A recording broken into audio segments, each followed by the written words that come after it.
पहली बात तो ये है कि आप अपने जब ये वीडियो देखें तो आई जस्ट वांट कि आप या तो ईयरबड्स का यूज़ करें या फिर आप मतलब लाइक हेडफोन, ईयरबड्स, लीड कुछ भी आप लगा के सुने, क्योंकि अभी हमारे पास माइक नहीं है। माइक ना होने की वजह से जो वॉइस है वो बहुत ज़्यादा खराब आ सकती है।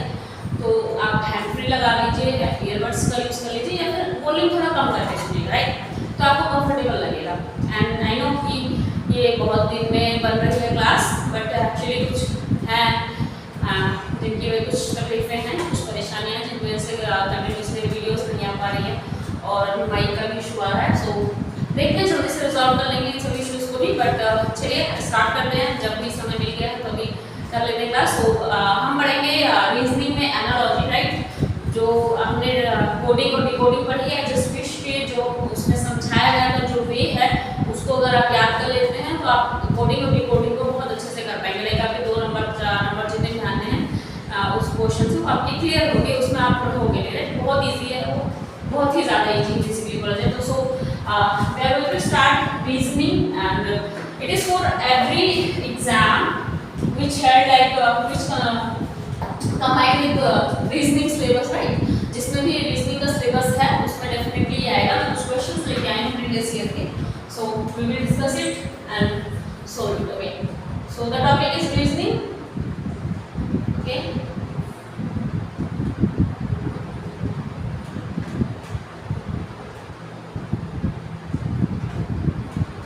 hope you guys understand this and आपके ये लाइफ में आने वाला है, एग्जाम्स में आने वाला है। So just start a question.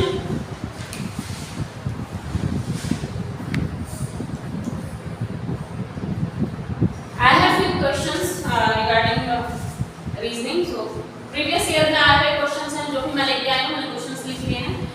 3 से 4 क्वेश्चन हैं हमारे पास, 4 से 5 जो प्रीवियस ईयर के एग्जाम में आए हैं, चाहे फिर सीजीएल में आए हो या फिर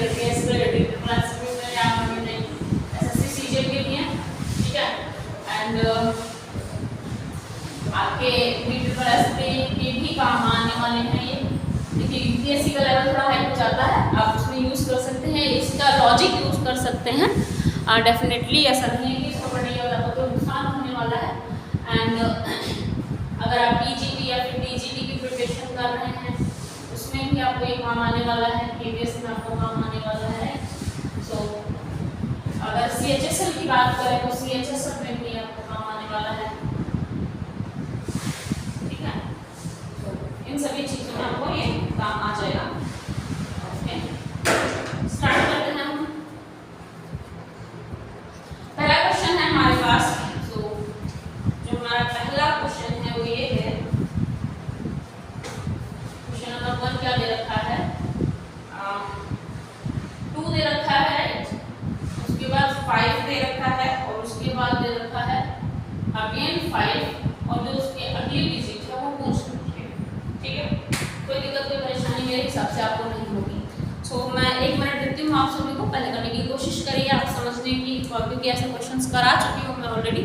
तो आई जस्ट वांट कि आप इसे देखिए, बहुत हाई लेवल के क्वेश्चंस नहीं है, बहुत हाई लेवल की टेक्निक नहीं है कि आप बस यूपीएससी वाले एक बार देखना और समझ लें और निकल लें, ऐसा नहीं होगा। आपको बेसिक से क्लियर कराया जा रहा है, तो मैं आपको थोड़ा सा समय दे रही हूँ, आप उसको करने की कोशिश करिए, देखते हैं कहाँ तक कर पाते हैं आप। देखिए एक लॉजिक लगा के कभी मत सोचिएगा कि एक लॉजिक से भी आपका एक आंसर आ जाएगा, एक लॉजिक से नहीं आएगा, क्योंकि हमें पता है मल्टीपल लॉजिक्स होते हैं, राइट?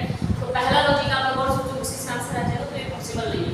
ये कैसे है? आज आपको उसमें जितने भी लॉजिक मेरे दिमाग में है उनको लगाएंगे और उनकी से आंसर सॉल्व करेंगे। देखिए जब आप प्रैक्टिस करते रहते हैं तो आपको एग्जैक्टली लॉजिक पता चल जाता है, पर एग्जैक्टली लॉजिक जैसे जैसे आप क्वेश्चंस के स्टैंडर्ड पे जाएंगे, जैसे जैसे आपका एग्जाम्स का लेवल हाई होता जाएगा, तो वहाँ पे एक लॉजिक नहीं लगने वाला है। अगर आप सोचें सपोज कि प्लस प्लस करना है इसमें, लाइक फॉर एग्जाम्पल क्वेश्चन के साथ समझते हुए चलते हैं, मेरे दिमाग में आ रहा है कि 2 के बाद 5 रखें, तो पहला दिमाग में सभी के थॉट ये आया होगा कि 2 में जमा करा हमने 3 और वो हो गया 5, है ऐसा या नहीं है? चलिए मैं इसके ऑप्शंस आपको कुछ दे देती हूँ ताकि आप करेक्ट कर पाएं कि आंसर है सही आ रहा है या नहीं सही आ रहा है। अगर मैं ऑप्शन दूँ तो 21 दे देती हूँ और 18 दे देती हूँ, 22 दे देती हूँ और 12 कर देती हूँ, राइट। 21, 12, 28 और 22 दे देती हूँ, ठीक है। एक सही भी तो देना है इसका आंसर में, ठीक है। सपोज ये दे दिया मैंने। सो अब हमें निकालना है कि इसमें से करेक्ट आंसर कौन सा है, ठीक है। अब अगर आप ये सोच रहे हैं कि जैसे कि यहाँ पे ये हुआ कि ऑप्शन इसलिए देना जरूरी था कि अगर आप गलत लॉजिक लगा लें तो आप मैच कर पाए कि ये वाला आंसर नहीं है। लाइक मैंने बोला कि 2 और 3, देखिए मेरे दिमाग में सबसे पहले ये आया कि 2 और 3 जमा 5 होता है, तो 5 में अगर हम 3 जमा कर देंगे 8 हो जाएगा। तो क्या आंसर कहीं से कहीं तक 8 आ रहा है? मेरे हिसाब से तो नहीं आ रहा है 8 कहीं से कहीं तक, ठीक है।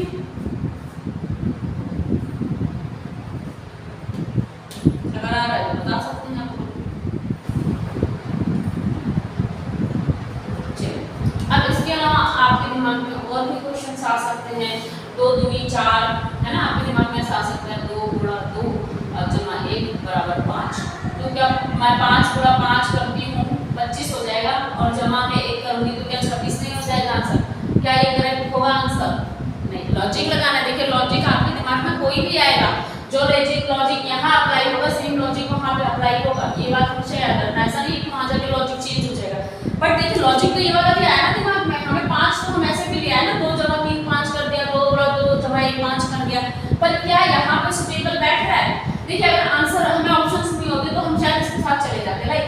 तो जो हम ऐसे कर देते 5 या 5 जमा 3 8, और जो भी इसमें प्रोसेस अपनाइए वही ध्यान कर देते। पर क्योंकि हमें ऑप्शंस तो मिलेंगे ना, तो हमें पता है कि आंसर कौन सा सही होने वाला है, कौन सा गलत होने वाला। हम अपनी इच्छा मुताबिक लॉजिक नहीं लगा पाएंगे, हमें आंसर के अकॉर्डिंग लॉजिक लगाना है, राइट। वही लॉजिक लगाना है जिससे कि आंसर आए, because we have multiple logics.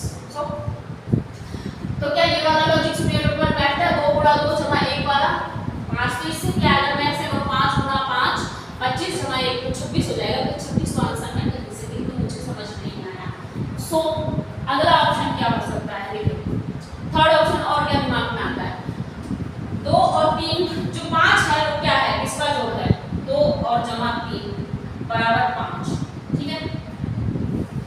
Is it okay? जो 2 है आपका और जो 3 है, उसके बाद जो अगली डिजिट आनी चाहिए वो क्या आनी चाहिए? आपके दिमाग में ये भी तो लॉजिक आ सकता है कि 2 के बाद 3 अगली डिजिट जोड़ दी गई। अब क्या है यहाँ पे 5, और अगर अब हम ये कर दें कि 5 जमा 7 तो कितना हो जाएगा? 12। ये क्या नंबर है? Odd number. ऑड नंबर है या नहीं है? ऑड नंबर जोड़े गए हैं। जैसे सीक्वेंस वाइज देखा जाए, अगर मैं नंबर लगाऊं तो 2 के बाद 3 3 के बाद 5 और 5 के बाद 7, ठीक है। यही आया ऑड नंबर या कोई और आया ऑड नंबर? तो क्या इनके जोड़ने से आंसर सही आ रहा है या नहीं आ रहा है? 2 जमा 3 ऐसे करा और 5 जमा 7 के तो क्या 12 आ गया? 12 हमारे ऑप्शन में भी एक्चुअली है। So what is the correct answer? Am I clear guys? देखिए ऐसा नहीं है कि आपको बस रटा रटाया लॉजिक लगा देना है कि भाई ये वाला है वो क्या नहीं। आपको लॉजिक आंसरेबल और लॉजिकल जो एक्यूरेट हो वो वाला लॉजिक लगाना है। We have multiple logics, but लगेगा कौन सा वो देखना है। यही तो दिमाग है। अगर एक ही लॉजिक लग जाता आंसर आ जाता तो फिर वो एग्जाम किस बात का रहता है गाइस? अगर आपको पता है प्लस वाला लॉजिक लगना है वही लगना है तो फिर एग्जाम नहीं है ना, फिर वो तो कर ही लेगा कि बंदे को रटा दिया चलो। यहाँ आपका दिमाग है, आपका रीजनिंग है ना गाइस। रीजनिंग क्या है? आपको दिमाग लगाना है। Obviously reasoning is I love reasoning, मुझे बहुत अच्छी लगती है दिमाग। आई डोंट नो कि लड़कियों में दिमाग होता है नहीं होता है टाइप की बातें होती है, but I still love reasoning. May be हमारा दिमाग नहीं होता होगा जैसे कि लोगों को दबा होते हैं, बट आई स्टिल की मुझे रीजनिंग बहुत पसंद है, ठीक है। और बहुत सारे लड़कियों को पसंद है रीजनिंग, और बहुत सारे लड़कों को भी पसंद होगी रीजनिंग मेरे हिसाब से। तो पहले लॉजिक में नहीं चले जाना कि भाई जमा जमा वाला लगाएंगे, सब कुछ मिक्स होके भी लग सकता है कि यहाँ पे कुछ भी जमा हो गया, खाली 2 चीजें लग गए। ऐसा भी हो सकता है, मैंने ऐसे क्वेश्चंस कराए हैं आप लोग को। खैर ऐसा नहीं है कि आपके लिए बहुत ज्यादा नया, आपको पता होगा कि कई बार ऐसा होता है लॉजिक में पहले जमा करा फिर घटा करा। ऐसा भी हो सकता है कि उसमें गुणा भी करना पड़ जाए, ऐसा भी हो सकता है कि उसमें भाग भी करना पड़ जाए, ऐसा भी हो सकता है उसमें स्क्वायर का यूज करना पड़ जाए, हो सकता है ऐसा भी जिसमें क्यूब का यूज करना पड़ जाए। आपने पहले भी क्वेश्चंस किया है, पहले की क्लासेस देखी हैं, तो आपके लिए नया नहीं है। It is just for practice, right. जितनी आप प्रैक्टिस करेंगे उतना परफेक्शन आएगा। As I always said that मैंने नहीं, बहुत लोगों ने make practice makes the man perfect, right?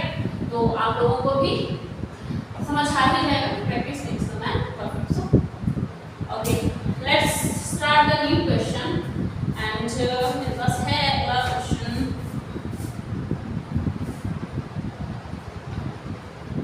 Shit, light चली गई गाइस.